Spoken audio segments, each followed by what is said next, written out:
But anyway, let's move on and let's talk about Donda. So Madonna's had a very busy weekend. On Friday, she premiered her new music video, The Confessions to Film, which comes in at a staunch 10 minutes, but with the credits and everything, it's 13.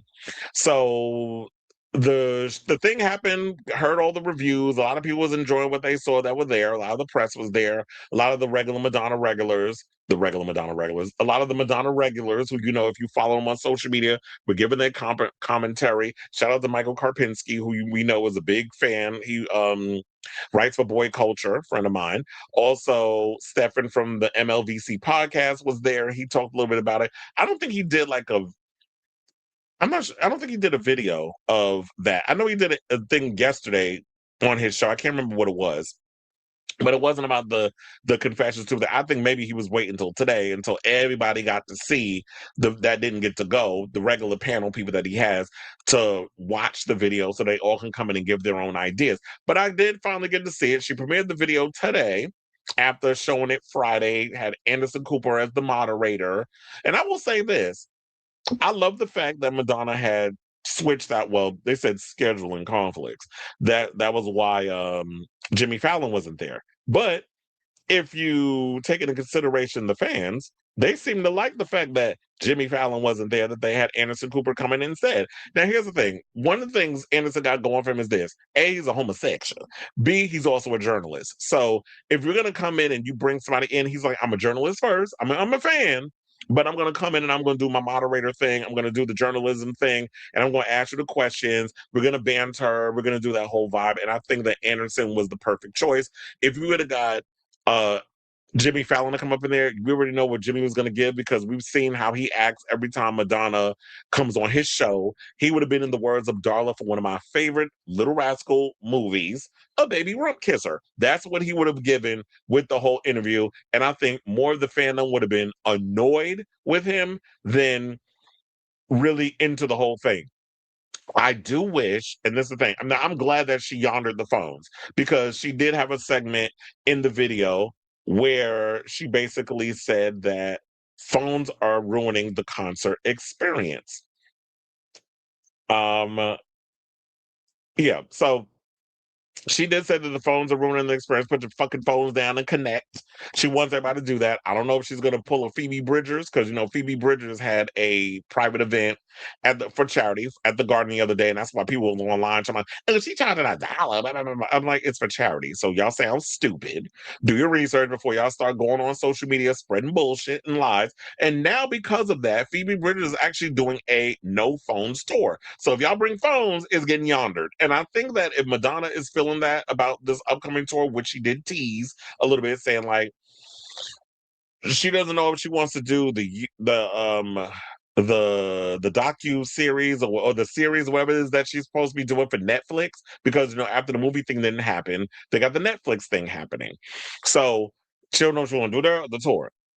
I think strike when the iron's hot, do the tour. We can wait for the other thing down the road. Or maybe you should do it as what Kylie did with, her recent thing on Netflix.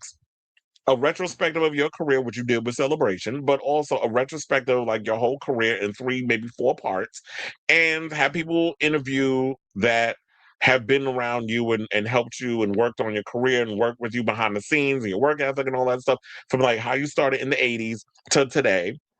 Do that, and then instead of a biopic, I think that would probably be better. I mean, don't get me wrong, I still want a biopic. But if it needs to come down to the documentary, I do think she needs to strike while the iron is hot and do the tour, because it seemed like the fans want a tour. Now, how she plans on touring, that's TBD, because she did say she doesn't want to do the standard tour. She gets bored with that. She might just want to rent out a warehouse and do a show there. Or maybe she could do like a Harry Styles and do a whole residency in New York. I know there's so many people that's against it, but while y'all saying y'all against it, trust and believe, I know y'all gonna save up y'all coins. Y'all gonna come out to New York and you'll still come to see it regardless, because people who have FOMO, they will find a way to come and see the thing regardless. So I know a lot of people saying they be against it, but trust and believe, y'all asses will show up anyway. And it's no shade, I'm just saying. So she finally premiered the video. And I have to say, from the 6 songs that we heard, I liked it. I liked the visuals. I love the idea of the women coming out with the TVs because it was a metaphor of like the cameras and stuff. Because it's a metaphor of like everything has to be filmed, that you're following people around. Y'all can't do nothing without like the cameras and the phones and all this stuff. So I did like the idea of her having the people in the mask coming out with the phone thing. Also, the vagina and the booty hole lasers. First one, that was everything. Like I said earlier, I have not seen the better use of a laser or a bunch of lasers since Jennifer Lopez is waiting for tonight music video. So having her do that lived. I love the references to like her in the clubs, especially during the danceteria sequence. First of all, I need that song in full today, but I can wait a couple more weeks. Danceteria I was living for. The bathroom sequence, I'm like, bitch, why are you giving away our tea? Because look, I've had many a time in many a bathroom, in many a club, the sex, the drugs, and everything in between. So with her and the stalls, flashback memories, that bathroom with the men and the women up in there. I mean, that happens in many a clubs, but child, let me tell you, XL was everything. And if y'all remember XL because you've seen it in Sex in the City, that was like XL was everything. That bathroom with the fish tank and everything up in there, and everybody knows nobody used the stalls to go to the bathroom.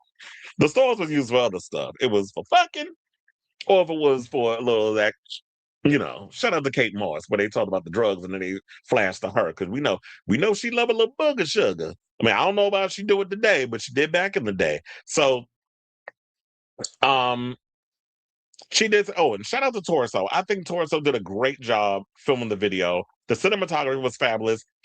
Madonna looked beautiful. The ass was even on point. Her outfits, I loved it. I love the what was the song? Because I can't remember every song, whatever. But I love the little choreography sequence she did on the table. I lived for that. Also, the car accident situation, and she stumbles inside the club where she does "Bring Your Love" with Sabrina Carpenter. I will say this: we needed a video. I wish it was like a separate video for "Bring Your Love." I wish we had that, and then just a separate little sequence for "Bring Your Love" in that long form music video. I just wish it was just like two different moments that we would have with that because "Bring Your Love" definitely needed a video. And I love the scene where we had Julia Garner. She flips the wig off and then she morphs into Julia Garner because it's still a hint at Julia was supposed to play Madonna in the biopic. And so yeah, I was so Madonna wants everybody to be out here and enjoy the moment. And she said, put your fucking phones down and connect. So um what she wants people to get from this upcoming album, and because with dance music, it is a deep tribal experience. And I do feel like when it comes to music, particularly house music, it feels ritualistic. It feels like it's like chanting or connecting to a higher being, connecting to the gods.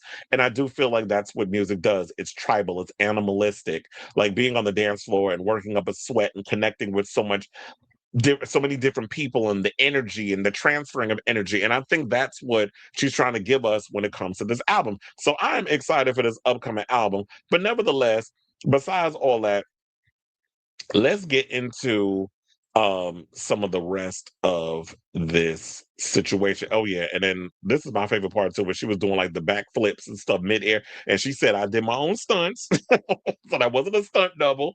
That was Madonna up in the air, flipping around and all. So when I believe it, because Madonna loves doing all that physical stuff, and I have to say, physically, she looked in great shape. The core strength that she had, especially when she was on the mountain of dancers in the beginning, when she with the vagina lasers and all other stuff.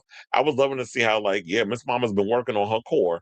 And people think at 67 she's going to slow down and not be able to do the things the young girls is doing. Mm-mm. She did it. So yeah. So Madonna is certainly feeling the love sensation from the 15 celebrity cameos in her new Confessions 2 short film, including a scene in which the pop icon sets the stage for the next chapter and literally transforms into her upcoming self-directed biopic movie star Julia Garner. Only the Queen of Pop could assemble a roster of stars as big as Madonna recruited actors, athletes, and fellow pop stars alike to appear in Confessions 2, the film, a 13-minute teaser featuring the first six songs from her forthcoming album sequel to her 2005 dance pop opus, Confessions on the Dance Floor. And I will say this, I loved all the cameos in the bathroom. We had I'm trying to remember off the top of my head, Benedict Cumberbatch, I think it was Odessa Azion, if I'm not mistaken. I think she was in there too when she bumps into her in the bathroom. I believe she's supposed to play Debbie Mazer. Julia Fox, well, I believe, was also up for playing Debbie Mazer. Um, Benedict Cumberbatch up in the bathroom dancing. We had Shy Girl was up in the video. Arca, they was all in the stall with that man. I don't know who the man was, but I did know Shy Girl and Arca was in the stall together.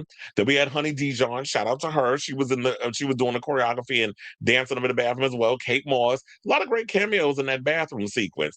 And all the hot men's is making out with each other. You know, Madonna loves a good makeout session with people of the same sex. So shout out to y'all. And like I said, Torso directed the video who have collaborated with Charlie XCX. Um, Archie Madekwe was also up in there. Cole Palmer, Gwendolyn Christie, of course, hovering over the stall while Madonna was getting hunched. Joao Pedro.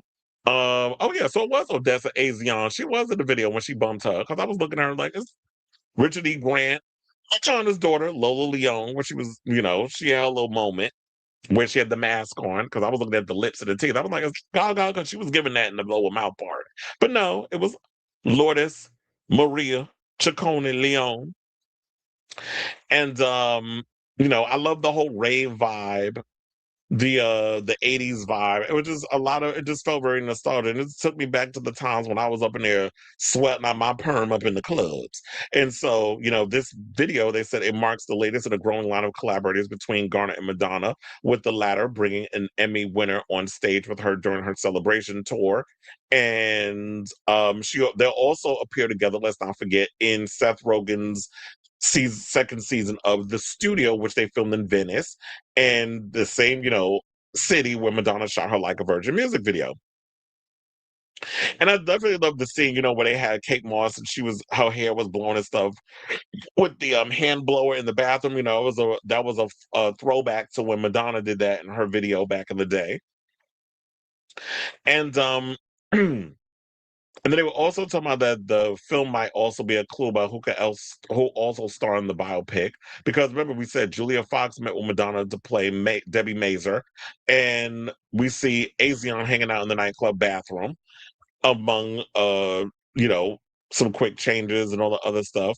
But I think those two girls were up for it. So um but then they were also saying in the article, since the scene was soundtracked by Confessions to album cut Dance Interior, there's a reason to believe Azion might be involved in a biopic in some capacity, given Madonna and Mazur famously met at the shuttered New York City nightclub that played an integral role in shaping the pop star's early connection to nightlife.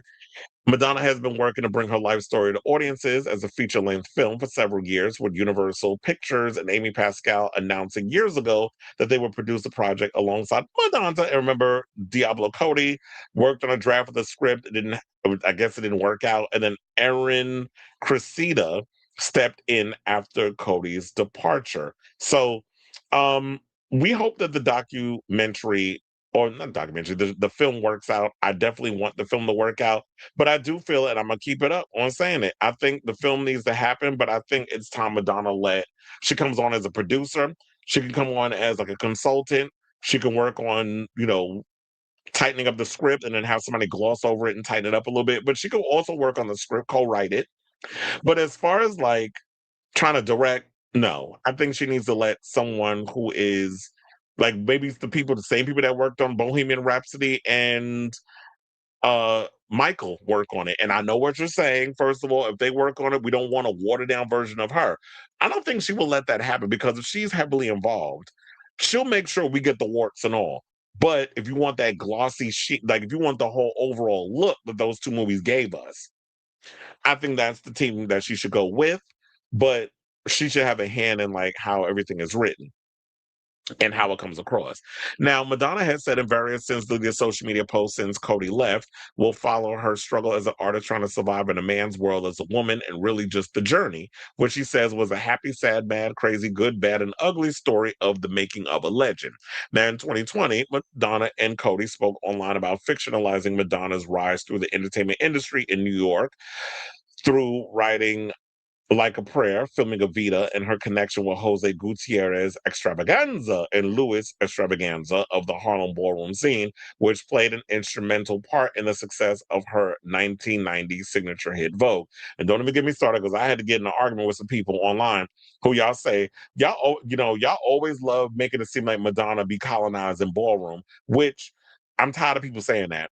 She doesn't have to continuously come out and show love to the ballroom culture and all this other stuff, but she does. She continues to give them a platform. She gave them a platform back in the day when people wasn't even fucking with the gays like she was, because of the whole AIDS Holocaust and everything that was going on with that. Even continuously down the line, where she's gone to many a ballroom, she's given shout outs to a lot of the people. And who knows and who cares if other people within the ballroom scene didn't live for her? That's between her and them. Or unless you go have the, because apparently according to them, Willie Ninja didn't care for her. Well, Willie Ninja ain't here to defend himself, so we can't speak on that. I mean, quiet as it's kept, Kevin Aviance was known for calling Madonna Madoodoo back in the day, but he was up in there DJing her event, that one with Grinder, before she went out and performed in front of Times Square. So times, they have a change. And who knows, if he was alive today, maybe things would be different. So um it is what it is on that, you know, storefront or forefront, if you want to call it that. So the short film also features a scene, as we talked about. Anna is tracked down by a group of masked camera women in a desolate apartment. After being caught in their crosshairs, she's transported to a mysterious forest where scantily clad individuals can be seen sporting neon green lights that shoot out lasers of every orifice, which is what she basically stated at an event. Another sequence put viewers in the singer's shoes as she hastily swerves through traffic to get to the club. She almost makes it to the evening unscathed before abruptly colliding with another vehicle, leaving only a lipstick kiss on the airbag in her wake. And of course, there's plenty of Easter eggs. During the bathroom scene, Madonna can be seen handing over a demo to another individual, which she famously did to danceteria DJ Mark Kamens. It includes a nod to Madonna's Deeper and Deeper music video, with the masked camera woman later seen eating bananas as they watched the short film in a darkened hotel. Her daughter, Lourdes Leon, then calls for the cameras to cut, bitch. Now, we're actually looking forward to this new album. This is her first full-length album since 2019's Madam X, which y'all know, even though it's been divisive amongst the fandom, it debuted at number one on the Billboard 200 albums chart. She also has given us several tracks. You know, we have "I Feel So Free" and "Love Sensation." Did y'all hear "Love Sensation" in the video? In the video, because I don't recall hearing it, as well as, "Bring Your Love." And like I said, I like a lot of what I heard so far. Shout out to Fade Fine Ass and that cameo that he had. That is a good looking damn man. I was like, I want to know what happened between him and Carol G. Because look, they was engaged and now they no longer engaged. But child, I would climb that man in a minute. But anyway, so I say, this is the orifice sequence. Shout out to Madonna. Shout out to this upcoming era. I need this era in my life. I can't wait for this album to drop on the 3rd of July, which allegedly is the same day Taylor Swift and Travis Kelce supposed to be getting married at the Garden. We got that segment coming up. And shout out to all the people out here who, when Madonna says, get off y'all goddamn phones, because she needs y'all to connect. So who knows? Maybe she'll yonder the phones with the upcoming tour, but I think would actually be pretty cool. And if people get mad, oh well. If that's her way of getting y'all to be in the moment, be in the moment. I work plenty of arena shows at the Garden where phones have been yondered. And if she has to force y'all to be in the moment to do that, then sis, you're gonna have to just get a sponsor or have them come up in there and help you out with that. So I say all this to say, what are your overall thoughts of the Confessions 2 short film? What did you think of it? What were your favorite moments? What were your favorite songs that you heard, snippets that you can't wait to hear in full? Because so far, the house is housing. I'm definitely living for the beats.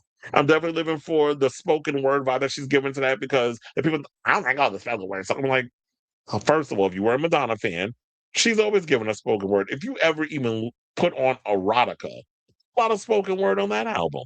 So it's a throwback to that time, but it's brought into modern 2026 with this album. And I'm looking forward to hearing the whole continuation thing, because for what they were saying about, that the first Confessions, I'm like, the whole continuation, like the songs going into each other, was sort of an afterthought. But this one, they seem to have felt like this was intentional for them to go there. And I will say this. I remember, I'm glad that she did this in short film form, because I know some people complain, no, we want full music videos. I like that she did it this way because it's something different. And I've been saying that this is what she should have did with the first Confessions. I thought Madonna was going to give us, like, each video will be a continuation to the last, because remember when we saw Hung Up, and then you watch Sorry. Sorry feels like it's a continuation from Hung Up. So I was thinking like, oh, maybe this is the direction it's going to do with that album. But then she didn't kind of follow through. I don't know what the politics was behind that had happened, why that didn't happen. But I'm going to have to look into that and see what that was. But I do like the idea that this feels fully realized with Confessions too. So based off of what I heard so far, I'm liking it. I'm looking forward to the new album and the tour when that happens in 2027. But yeah, I definitely want to hear from y'all regarding all this. So y'all know what to do. Let me know in the comments down below.